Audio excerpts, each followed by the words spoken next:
Bismillahirrahmanirrahim. Assalamu alaikum. I hope students you're enjoying history of English literature. In the last lecture we were talking about literature in general, and then the importance of literature in the society, the relationship of literature and society, the importance of the writer's personality and literature, and then the types of the literature. So I hope you are enjoying learning. I hope you are enjoying learning history of English literature. Basically, my dear students, this is really a very good subject. So you'll enjoy a lot while studying different phases, different periods in the history of English literature. So this is lecture 3 of the semester. Today we will talk about I'll give you a briefing to the history of English literature, and then the different ages and the periods in the history of English literature. As you know that these periods and ages are very much important while studying English literature. So previously, so far, we have talked about what is literature, what is the difference between history and literature, and how literature fascinates you, role of imagination in studying literature, and how the writer transforms his imagination to the reader. So all these things are very much important, and I hope, my dear students, now the things would be much easy for you to learn. English literature background and development. As you know that English is one of the richest literatures of the world. It has a very significant place among other literatures of the world. Why? Because it is because of its vitality, rich variety and continuity. So this is everywhere in the whole world, because English is the world language. So everywhere, people in all parts of the world, they can understand English language, so they are fascinated towards English literature as well. And it has a rich variety. Like when we will be talking about the periods and the ages in the history of English literature, then you'll get to know that it has a rich variety as well and a continuity as well. There is a shift from one period to another. As I told you before as well, that literature is a reflection of any particular society. So a society is saved in the books of literature. There are various changes which have come about in English society from the earliest to the modern time, have left their stamp on English literature. So again we'll focus on English society plus English literature. How did English society influence on English literature, and how English literature developed with the passage of time, and will focus on different periods, different writers, on their works, and the socio political factors and the economical factors and the class factors which are involved in their writings. So we'll focus on each and everything during the whole semester. There are different phases in English literature. So this is not something which is just fixed to 1 century or 2 centuries only.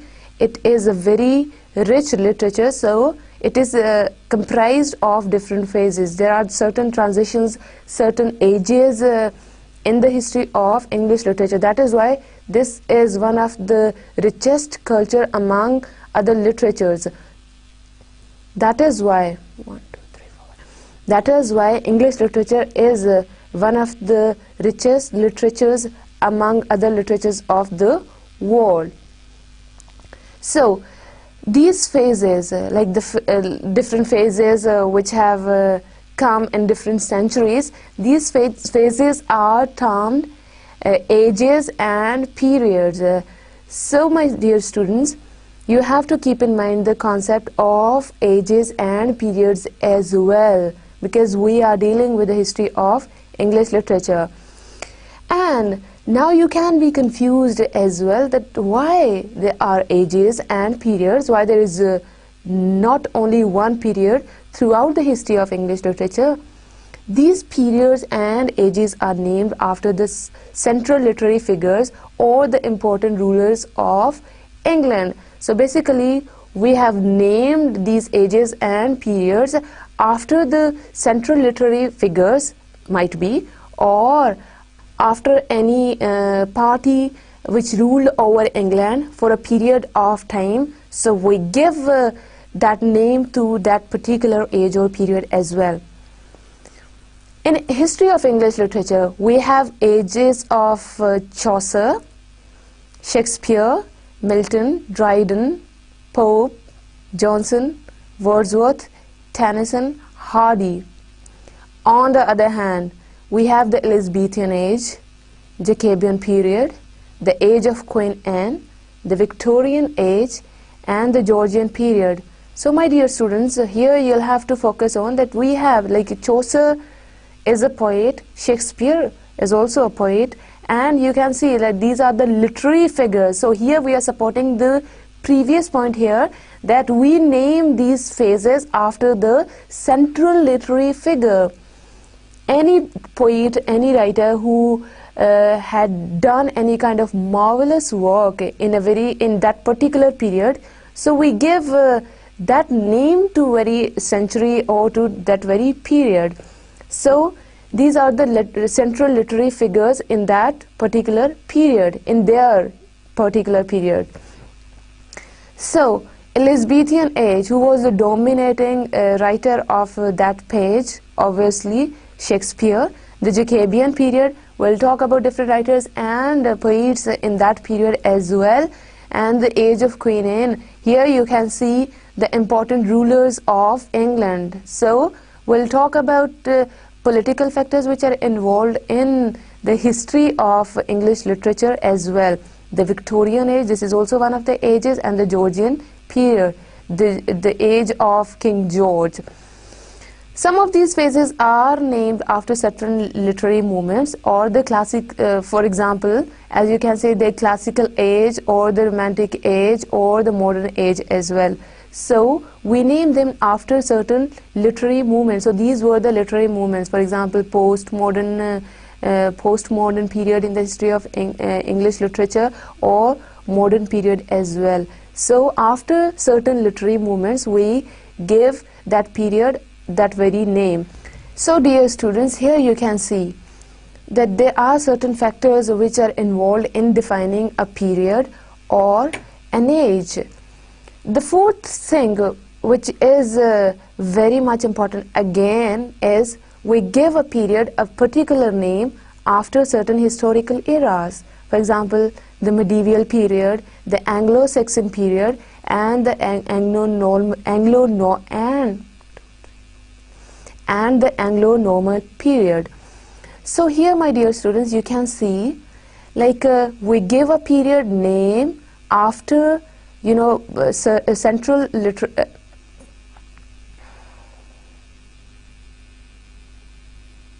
So my dear students, here you can see that we give a period name after central literary figures or the important rulers of England or the literary movements. Their names are dependent upon the literary movements, or they are based on certain important historical eras as well. So we'll talk about history of English literature in relation to these ages, periods and centuries.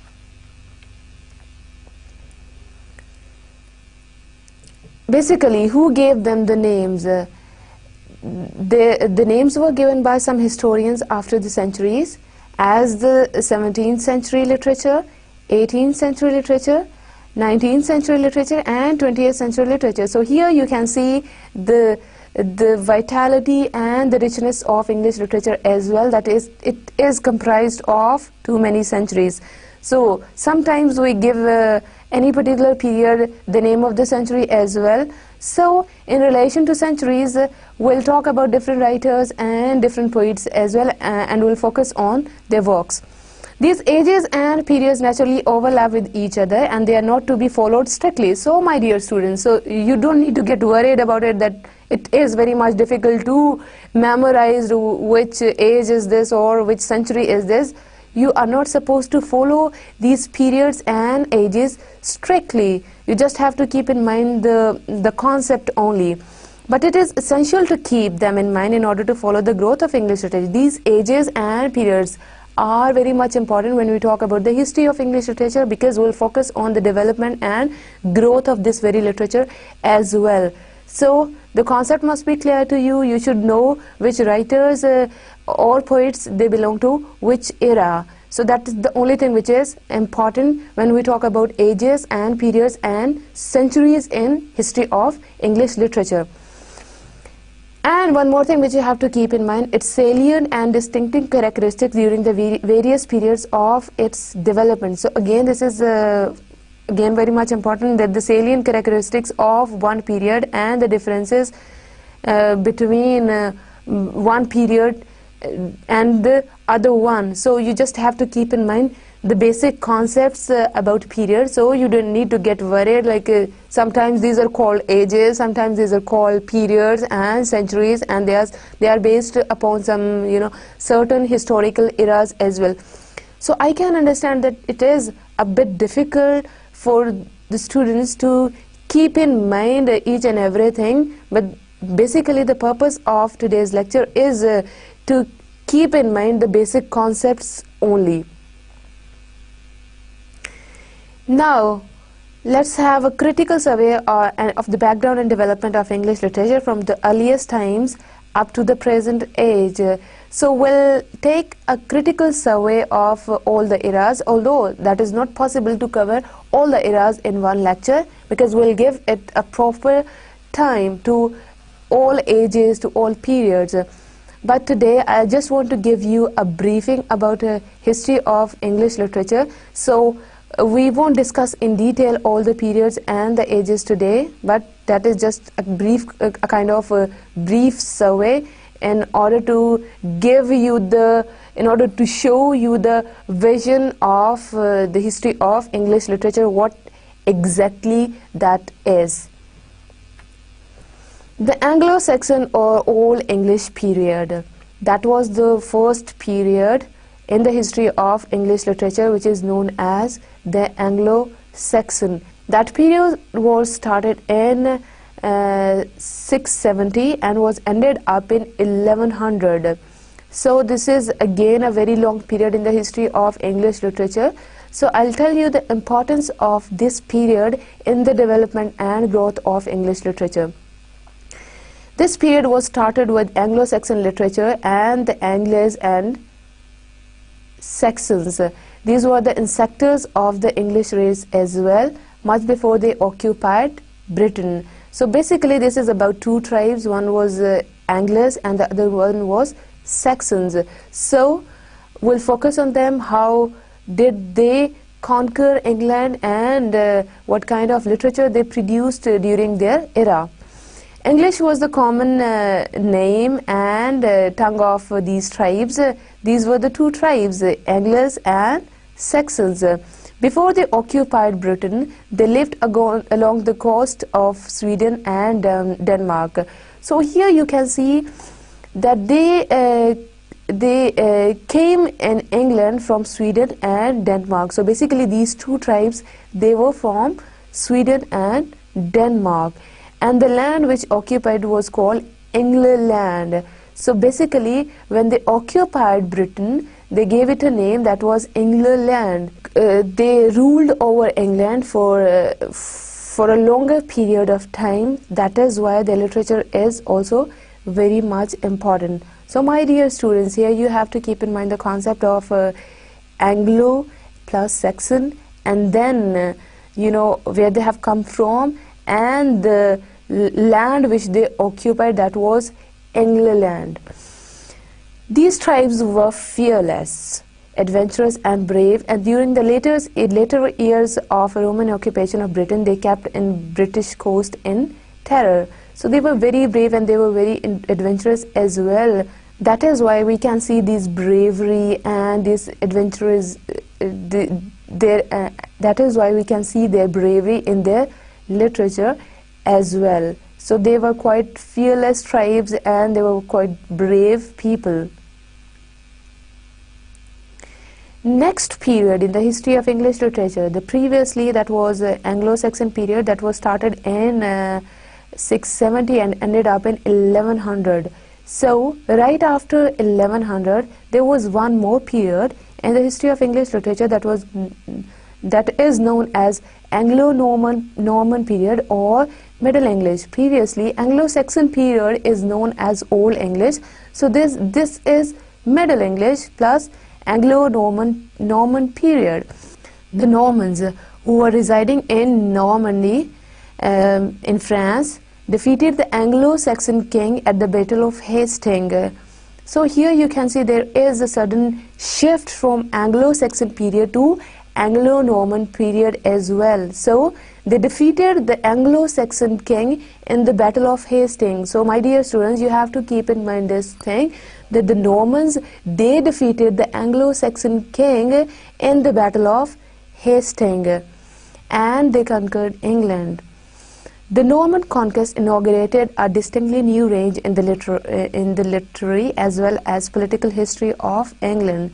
So they influenced the literary plus the political history of England as well, because they brought an entirely new culture, entirely new political system there in England. So we'll discuss about it in detail.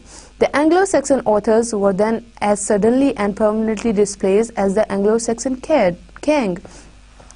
So my dear students, here you can say that they replaced Anglo-Saxon literature because Anglo-Saxons, they were not allowed to publish their writings and they were not the ruling party as well. So a literature can be promoted if that is written by the persons who are ruling over a certain country. So that is why power is very much important to spread up your language or to spread your culture plus your literature everywhere in the whole world. Otherwise, if you are not powerful, nobody is going to follow you or nobody is going to use your language. For that purpose, you have to be strong economically, politically and socially as well in order to promote your culture and to promote your literature among the people of the society.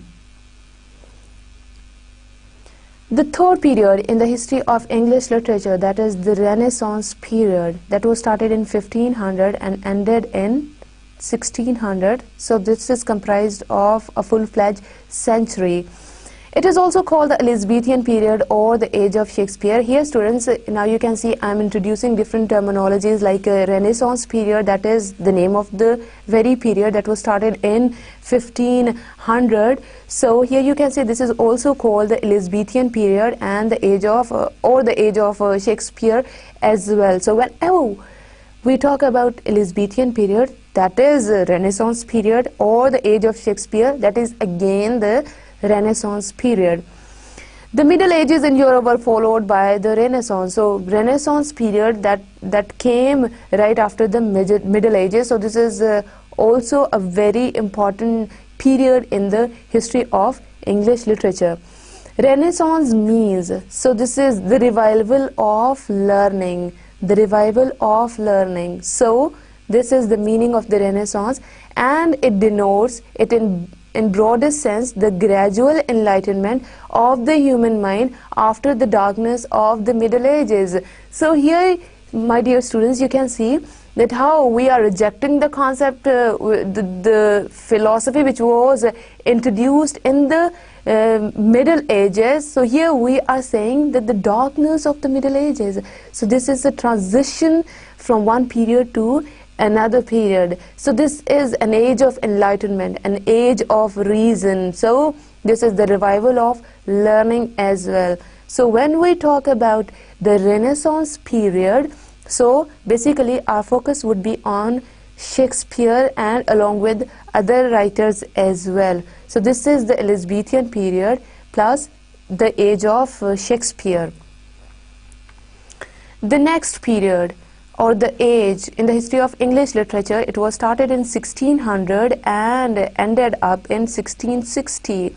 So The literature of the 17th century may be divided into two periods. So here, basically, we are not just focusing on the Puritan age. You can see the 17th century, a full-fledged century. So it is divided into two periods.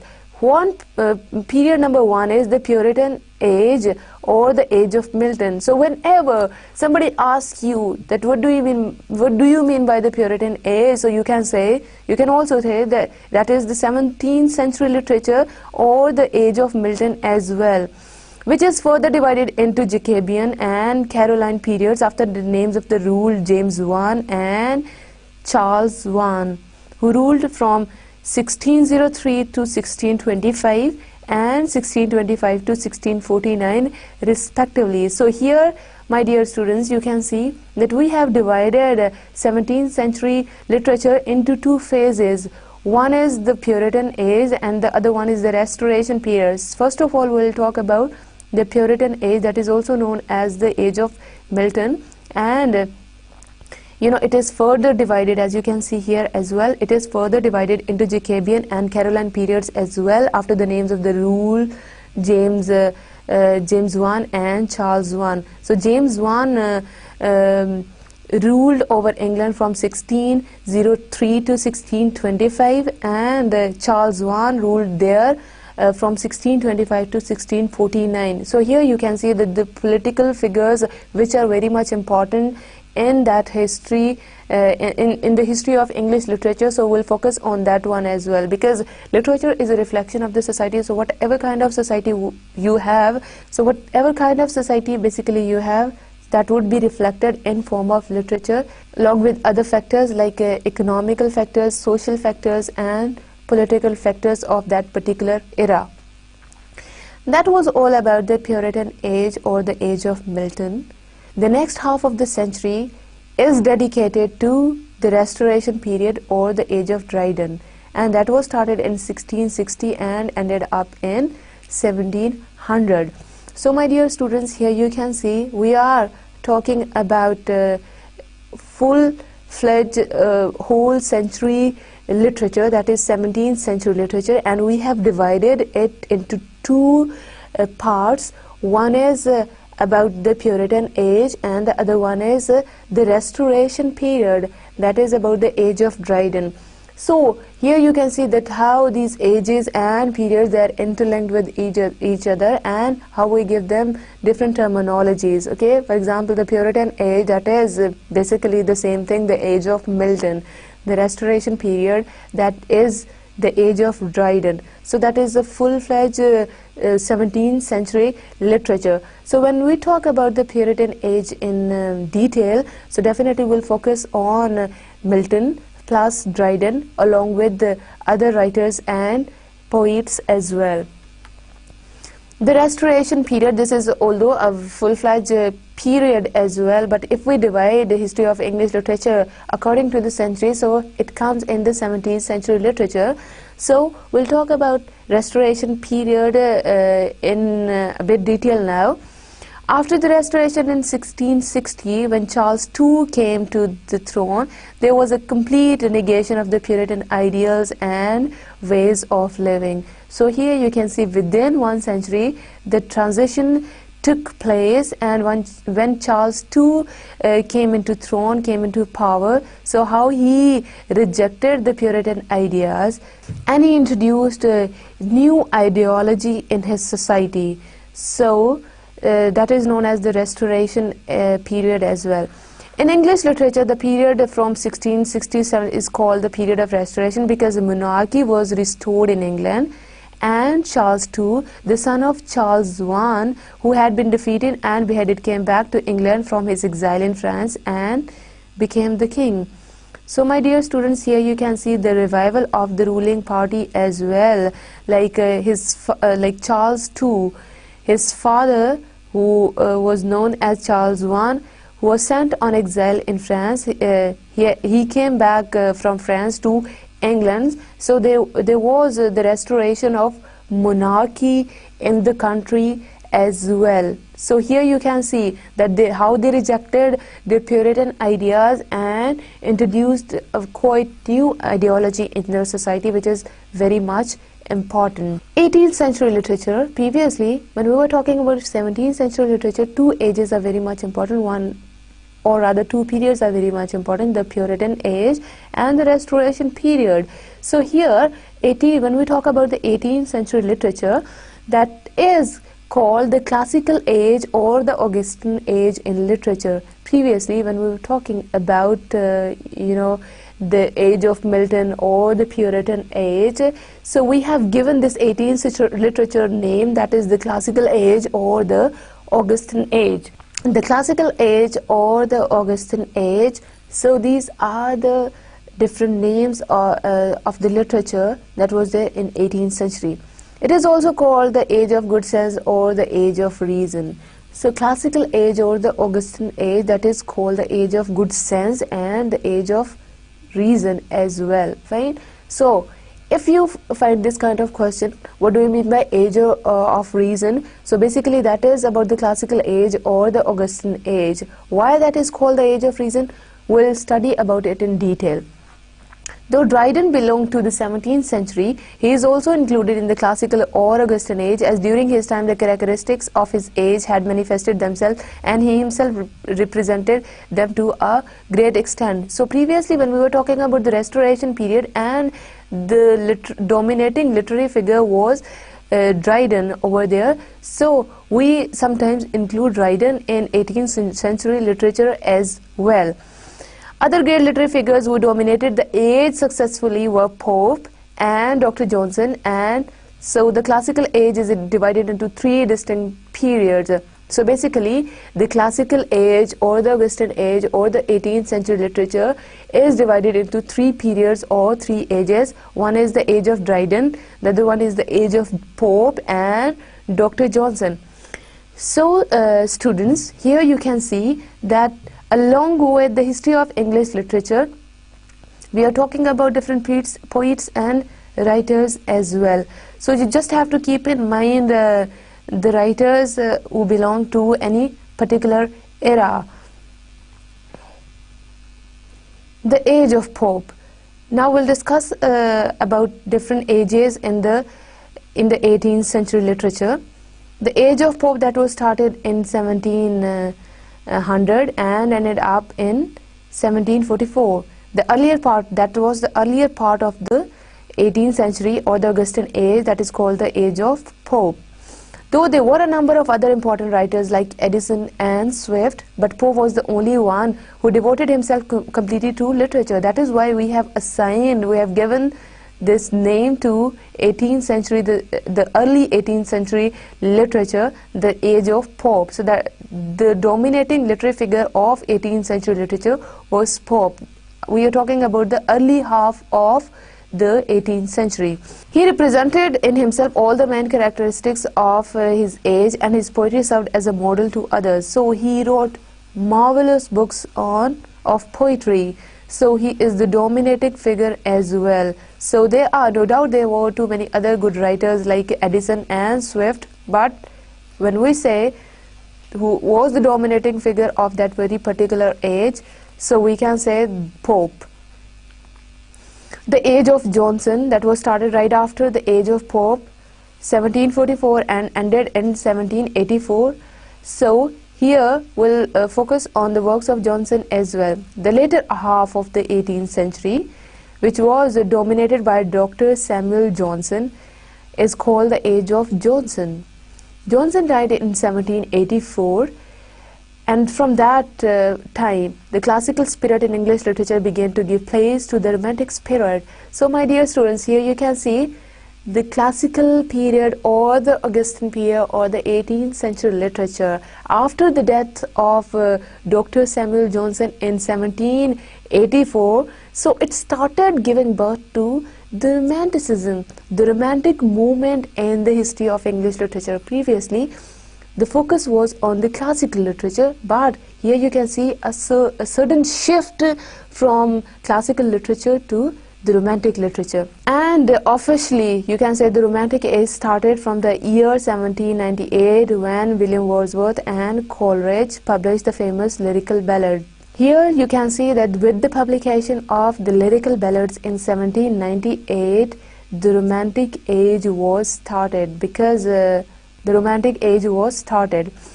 That is known as the age of transition in English literature as well, because there is a sudden shift, you can say, from the classical movement of English literature to the Romantic movement. So up till now we are basically dealing with the 18th century literature. Previously we talked about Dryden, then Pope, and now our focus is on Dr. Samuel Johnson. And my dear students, here you can see that how after the death of Dr. Samuel Johnson, the Romantic movement took over England, and the Romantic poets, how they introduced their new concepts in English society.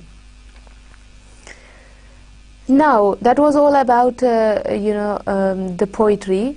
Now we will talk about the 18th century literature. The discovery of the modern novel, which at present is the most widely read and influential type of literature.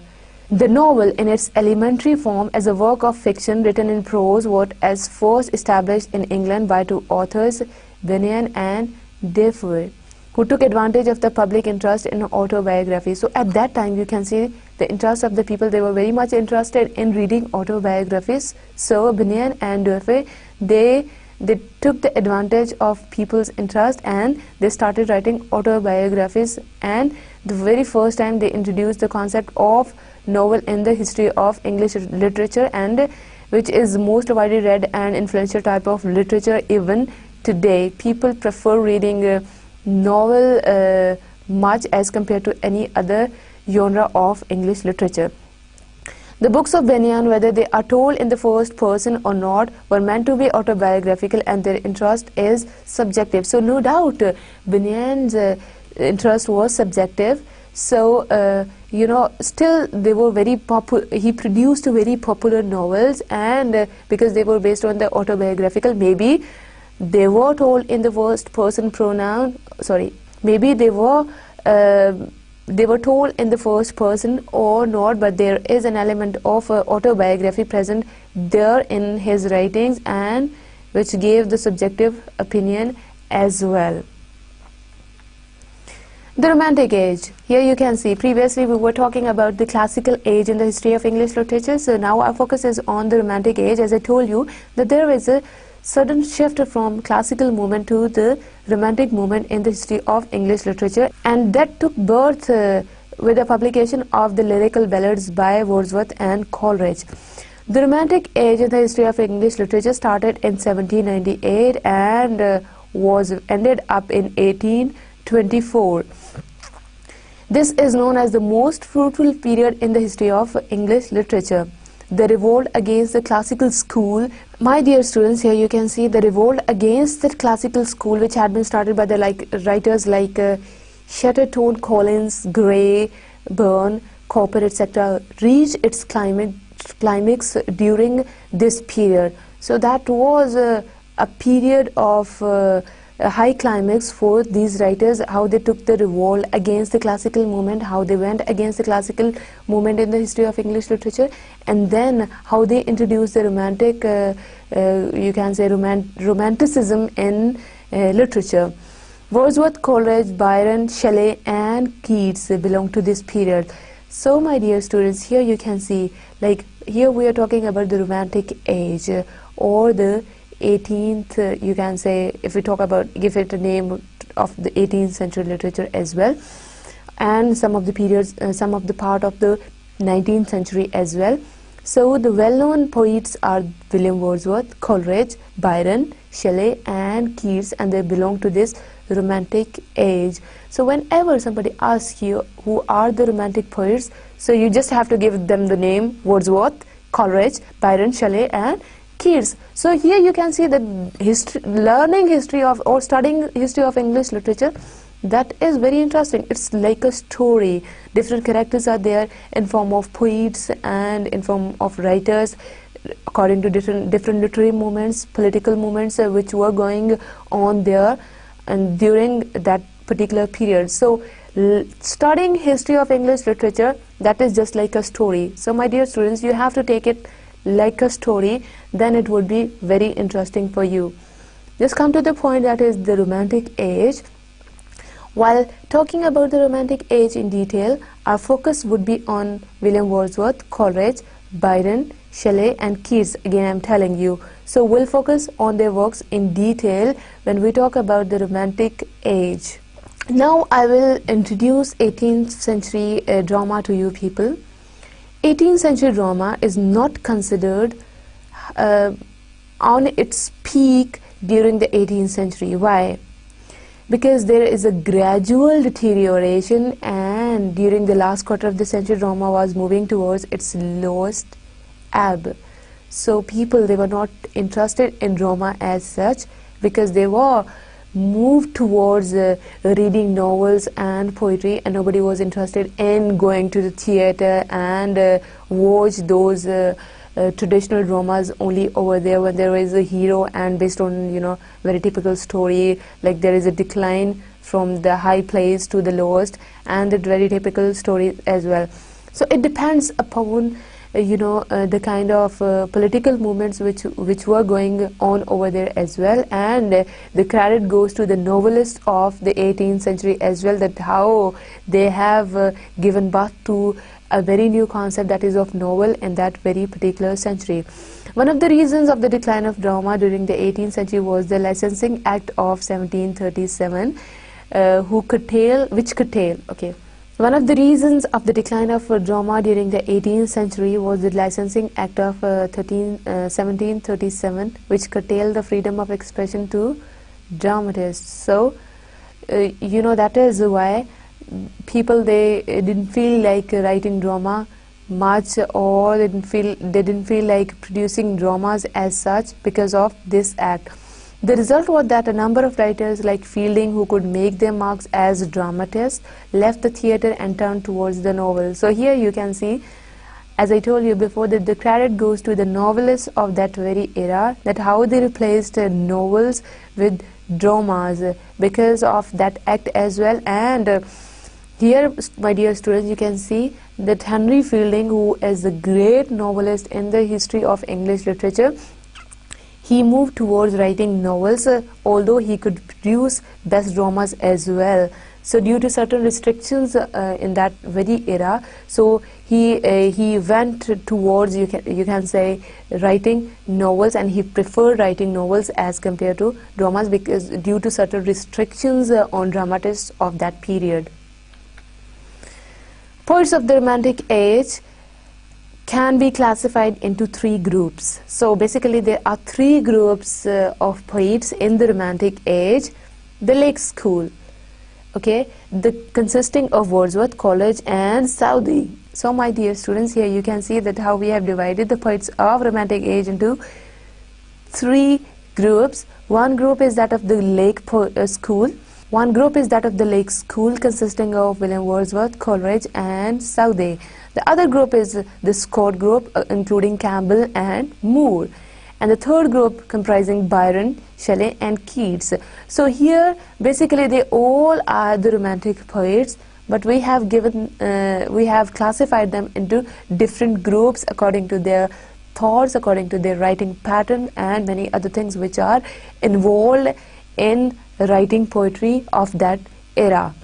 So Romantic Age, here you can see, let me revise the things for you, that how there was a sudden transition from one age to another one. Previously there was a classical movement going on in the history of English literature, and then the Romantic movement took place after the death of Dr. Samuel Johnson, and when Coleridge and Wordsworth, they published the lyrical ballads as well. So here you can see there is a sudden change from the classical ages or the Augustan ages of English literature to the Romantic age in the history of English literature, and this is a very important period, and that is a very fruitful period as well. You can say this is a landmark in the history of English literature. Prose writers of Romantic age, here our focus is not just on the poets of the Romantic age. Basically, we talked about the novelists of the Romantic age plus the dramatists of the Romantic age and the poets as well. Now our focus is on the prose writers of Romantic age. Though the Romantic period specialized in poetry, there appeared a few prose writers like Lamb, Hazlitt and De Quincey who rank very high. There was no revolt of the prose writer against the 18th century comparable to that of the poets, but a change had taken place in the prose style also. So basically, the Romantic age was dominated by the poets of that era, not by the prose writers, but at least they introduced the prose in literature as well, right? So basically, when we will talk about the Romantic age in the history of English literature, so you have to keep in mind, my dear students, that is about the poets. So that is a landmark as well. So we will particularly focus on the works of different poets of that era. So you can see that how we have divided poets into 3 different groups as well. So to some extent we'll focus on the prose writers as well, and here you can see, you can write down their names as well. The prose writers of the Romantic age were Lamb, Hazlitt and De Quincey, and they are ranked very high in the Romantic age as far as their prose writings are concerned. Novelists of the Romantic age, the greatest novelists of this period are Jane Austen and Scott. So here you can see the novelists, they produce very good books in the Romantic age, and their names are Jane Austen and Scott. So with the passage of time, the interest would be developed in you, because this is just a representation, a very short presentation on the entire history of English literature. So there are thousands of things which are involved, like there are many writers who belong to Romantic age or the Restoration age or the Classical period, the Gesten period. So my dear students, I'm just giving you a gist of the entire history of English literature only. The Victorian age, another period after the Romantic movement in the history of English literature. The Victorian age started in 1832 and was ended in 1900. So that is also known as in the 19th century literature as well. This age in English literature began in second quarter of the 19th century and ended by 1900, as I told you. The Victorian age ought to correspond with the reign of Queen Victoria, which extended from 1837 to 1901. Yet literary movements really coincide with the exact royal accession or death. So here you can see the political figures which are very much important during one period. King Victoria ruled over England during that period. So that is why this is known as the Victorian age as well. From the year 1798, with the publication of the lyrical ballads, which I told you before, till the year 1820, there was the prime of Romanticism in England, but after that year there was a sudden decline. So here you can see the shift in the history of English literature. Previously that was from the classical or the Gesten ages to the Romantic movement in the entire history of English literature, and now we are moving towards the Victorian age. So you can see the very fruitful period in the history of English literature is that of the Romantic poets. So they ruled over there, and their publications are very much famous, and you can see that how they took place. It was with the publication of the lyrical ballads by William Wordsworth and Coleridge, and they ruled over there until the year you can say 1920. So there is a sudden decline after that, and then the Victorian period took over England.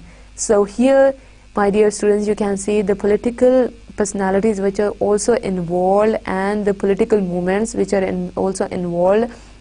So we'll focus on them as well, the factors, the other factors which are there in deciding any period or any age in the history of English literature.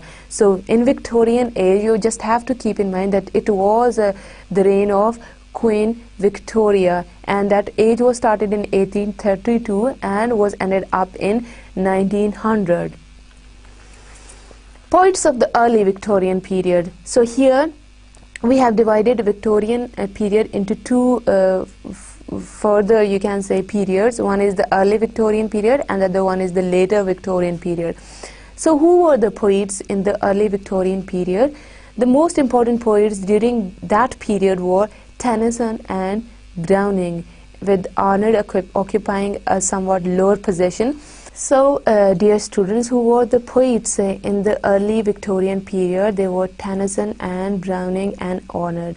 So, students, again, let me clarify the concept. Like here, we won't just focus on Tennyson or Browning or Arnold only. We'll go with too many other things. We will go with too many other poets and writers of that particular era as well.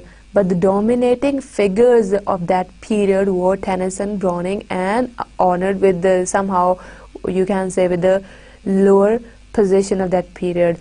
So Tennyson and Browning were the dominating figure of that era, that is early Victorian period. So here you have to keep in mind that the Queen Victoria was ruling over England during this period. Novelists. Previously that was about poets, so now this is about the novelists of the early Victorian period. During that period, the novel made a rapid progress. Novel reading was one of the chief occupation of the educated public, and material had to be found for every taste. So novel reading was very much common about masses and about the educated class of that era as well. And novelists, they started writing novels according to old tastes, they started writing about romance, about terror, about, you can say, horror, and you can say about which are based on harsh issues or the harsh realities of life as well. So here you can say they started writing according to different tastes. That is why they made a rapid progress. The result was that the scope of the novel, which during the 18th century dealt mainly with contemporary life and manners, was considerably enlarged. So it was on a larger position over here. Basically in novels the focus was basically on life, on different characters in the society. So that was on a very larger position here, which took birth in the 18th century literature. A number of brilliant novelists showed that it is possible to adapt the novel to almost all purposes of literature whatsoever. So whatsoever the purpose of literature is, so you can write each and everything in the novel. You can adapt the novel and you can present any kind of reality in novel. So that is very much important. That is why they made progress in the Victorian age. So that was a golden period for the novelist as well. So my dear students, when we will talk about the Victorian age in detail, so basically we will focus on the novelists of that very era, along with the poets and the prose writers and dramatists if we had any. So here we are talking about the novels. Okay, now we are moving towards the later period of Victorian age. So first of all, as I told you, that novelists, they dominated in that period, that is known as the Victorian period. So we'll talk about the novelists of the later Victorian period over here. And the novels written during the period may be called modern novels. The term modern novels, that is relevant to the novels which were written in the Victorian age. George Eliot was the first to write novels in the modern style. So here, while talking about the novelists in the later Victorian period, basically our focus would be on George Eliot first, and then we'll talk about other writers, novelists as well. So basically the thing is that George Eliot started writing novel in the modern style for the very first time in the later period of Victorian age. Other important novelists of the periods were Meredith and Hardy. So obviously we'll focus on these novelists as well. The point is that the George Eliot started writing novels for the very first time in modern style in the Victorian age, and then the other figures, the dominating figures you can say in the Victorian age were Meredith and Hardy. So when we will talk about Victorian age or the later period in Victorian age, so definitely we'll focus on other novelists as well. Prose writers of the later Victorian period. In the later Victorian period, there were two great prose writers, Newman and Pater. So these are the dominating figures in prose writing in Victorian period. Newman was the central figure of the Oxford movement. So here you can see that we have two movements. One is the Oxford movement and the other one is the aesthetic movement in English poetry. So here you can see that Newman, the first one, was the central figure of the Oxford movement, and the later one, Pater, was an aesthete who inspired the leaders of the aesthetic movement in English poetry. So, my dear student, you don't need to get worried about anything, that what is this Oxford movement or what is this aesthetic movement. We'll talk about all the movements in detail when we'll be talking about, the later Victorian period or the early Victorian age. So these were the two movements which you have to keep in mind, and the prose writers were Newman and Pater. One belonged to the Oxford movement and the other one aesthetic movement in English poetry. So how they inspired and how they started writing prose, so we'll focus on each and everything. Let me recall some of the things from the lecture which we have covered so far. Basically, we talked about Anglo-Saxon literature, Anglo-Norman literature, and then that is, you can say also known, the Anglo-Saxon literature is also known as the Old English literature, and then the Anglo-Norman literature, and then that is known as the Middle English literature, and then classical ages in the history of English literature.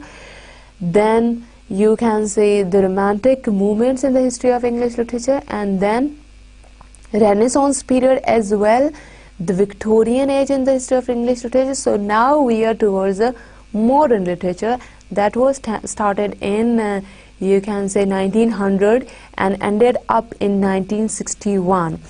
So this is again a very important era in the history of English literature, that is known as the modern literature. This era, this age was started from the beginning of the 20th century and it followed the Victorian age. So it came right after the Victorian age. It is opposed to the general attitude to life and its problems adopted by the Victorian writers and public, which may be termed Victorian.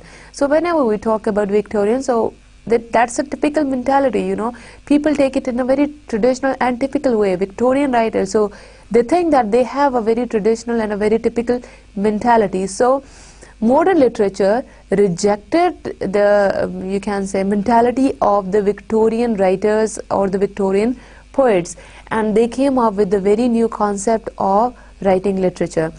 The young people during the first decade of the present century regarded the Victorian age as hypocritical and the Victorian ideals as mean, superficial and stupid. So again, students, you can see that how these ages, these are different from each other.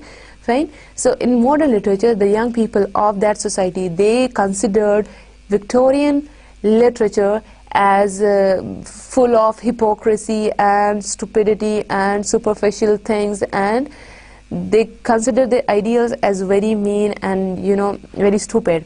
So that is the thing.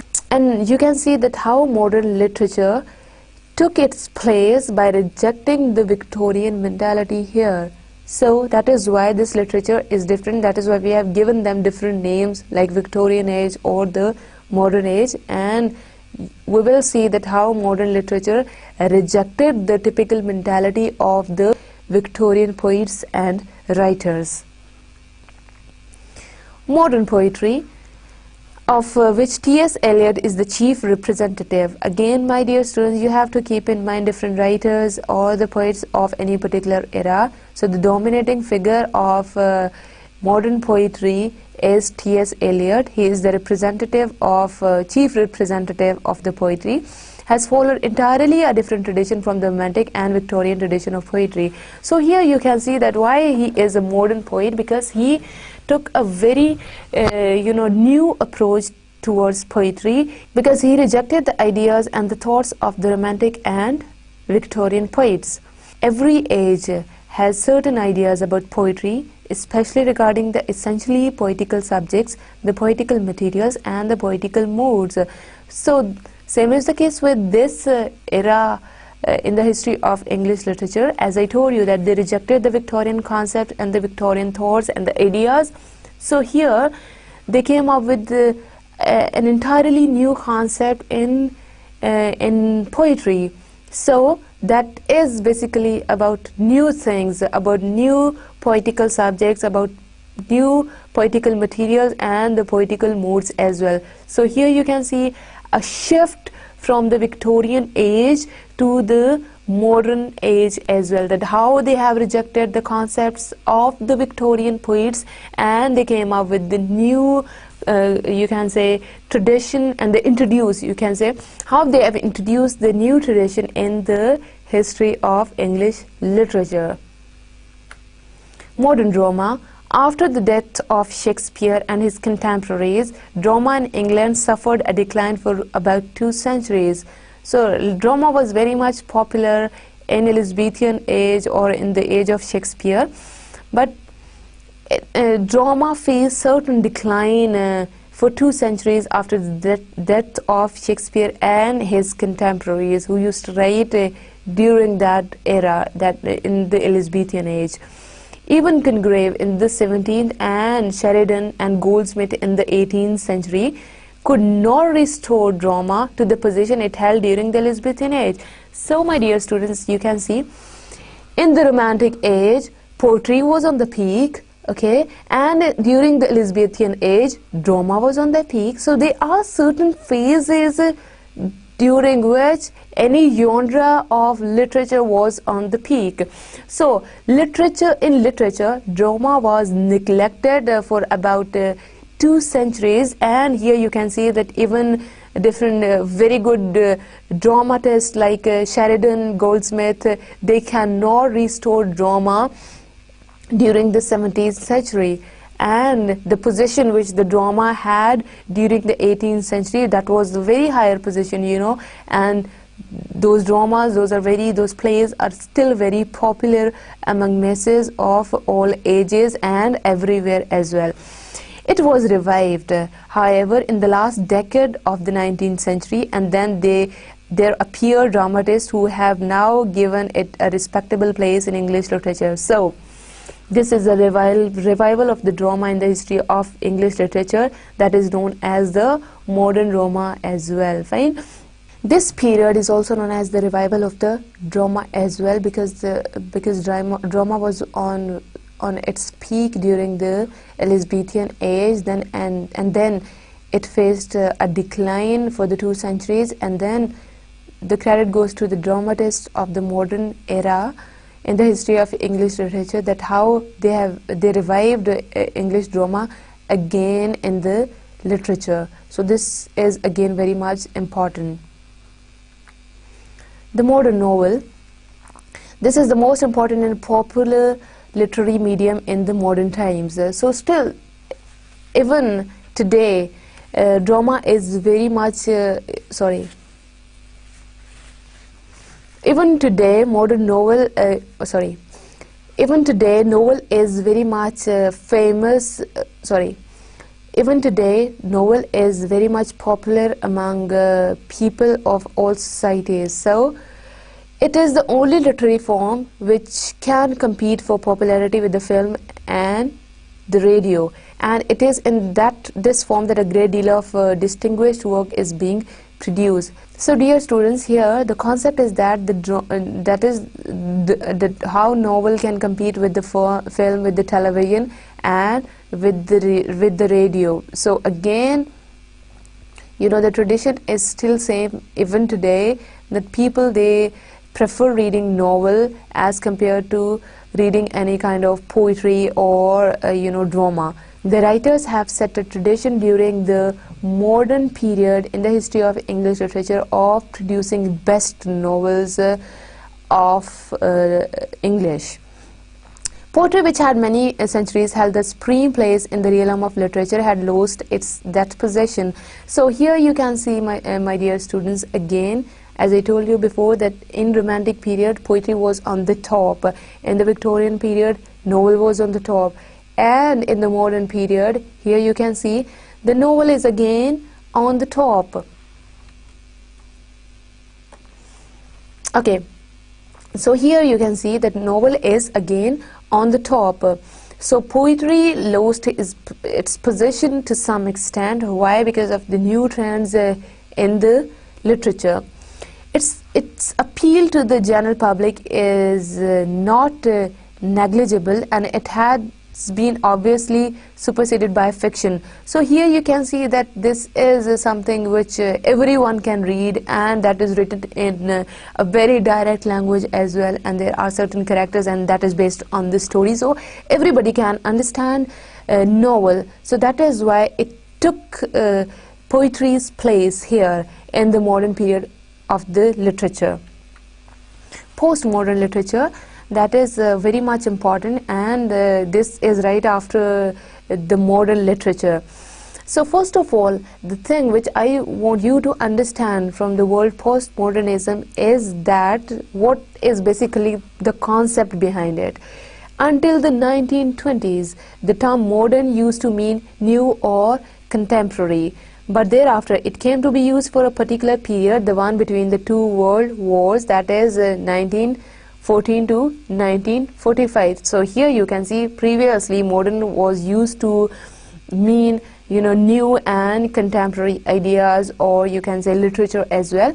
But here they came up with another new thing, that is the postmodern literature. So what do we mean by that? That is you can say a particular period. So we are categorizing basically modern literature to from the period 1914 to 1945. So that is known as the modern period between the two world wars. So you can say the period between the two world wars was known as the modern period in the history of English literature.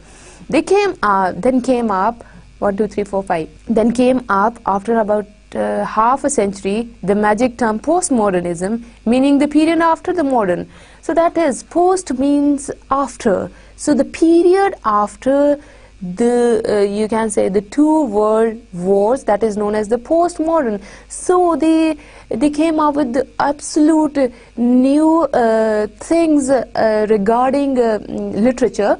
So they come up with the subjectivity as well, and this leads us towards the and this leads us towards the qualitative research in literature as well.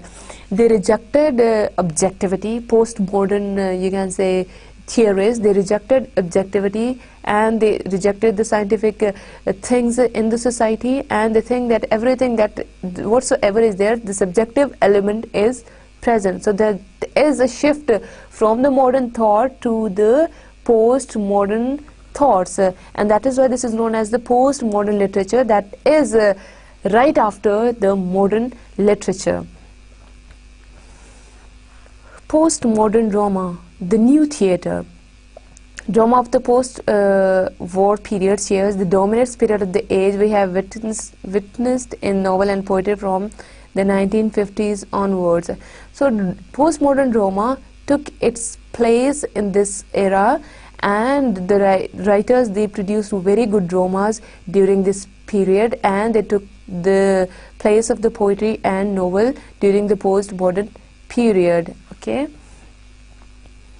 Postmodern criticism. So here previously we were talking about drama, novels, prose and poetry. So this is a new thing, that is criticism. So that is present in the postmodern era only in the entire history of English literature. So Until the time of the modern period of English literature, literary criticism was a literary activity only. So basically that was not criticism, that was just a literary activity to write down something, and that's it. Basically that was not criticism in its true sense. With dealing, call them policy, document written by the leaders of the literary movement. So basically that literary activity was being done by the leaders of any particular literary movement. Basically that was not literary criticism, that was just a literary activity. That can be any kind of writing which is not criticism. We know how from Dryden and Pope and Johnson to Wordsworth and Coleridge and Keats to Arlen and Rossetti and Swinburne to Eliot and Auden and Spender, English poetics was theorized by the leading English poets. So that is like, for example, if we read Wordsworth for player purposes only, so there won't be any criticism as such. So the postmodern critics, they introduced the term criticism there, whatever that is there, as I told you, that they challenged objectivity. So they rejected universality as well, the thing that the opinions are different from individual to individual, and the element of subjectivity is present in all works of the poets and the writers. So here you can see they challenged the traditional literature, or you can say the typical literature that is written, so they challenged the previous literature that was written in English language. So that is a new terminology in the postmodern, that is based on the critical theory as well. So hopefully we'll talk about hopefully we'll talk about critical theory as well, and the effects of critical theory on postmodern literature as well. So the reference books which I have followed for today's lecture are from A Critical History of English Literature, that is by Dr. B.R. Mullick, A Dictionary of Literary Terms by Martin Gray, and A Critical History of English Literature by David Ditches. So my dear students, whatever we have discussed so far, that is about the history of English literature. I just wanted to give you a very short briefing of history of English literature, although that is not possible to cover the entire history in one lecture only. I just have introduced the different ages and the periods in the history of English literature, and how English literature developed with the passage of time, and how it took birth to new concepts with the passage of time.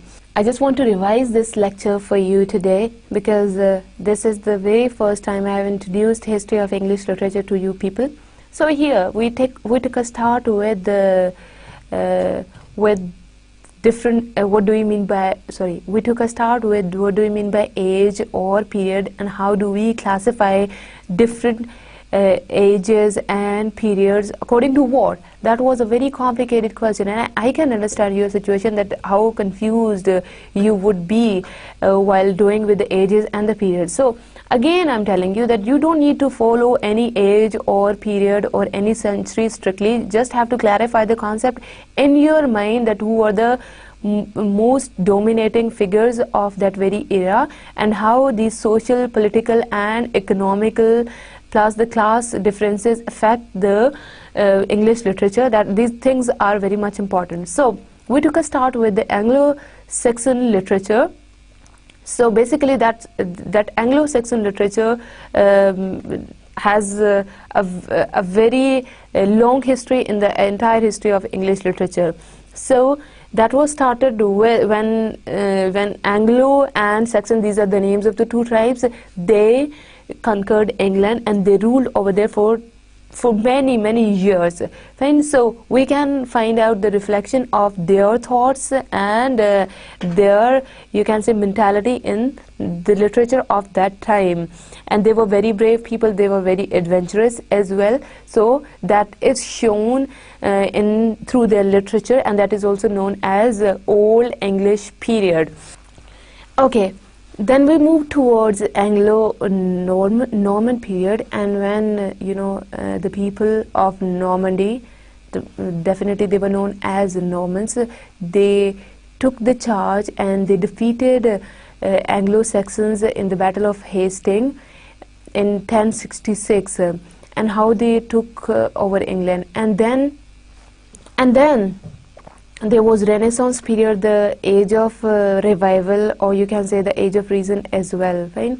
So then we have discussed the age of Pope, the Restoration period, the Puritan age, the 18th century novel, and the Elizabethan period, the Victorian age, and then the modern novel and the post-modern, and 1, 2, 3, 4, and the modern period in the history of English literature along with the post-modern period.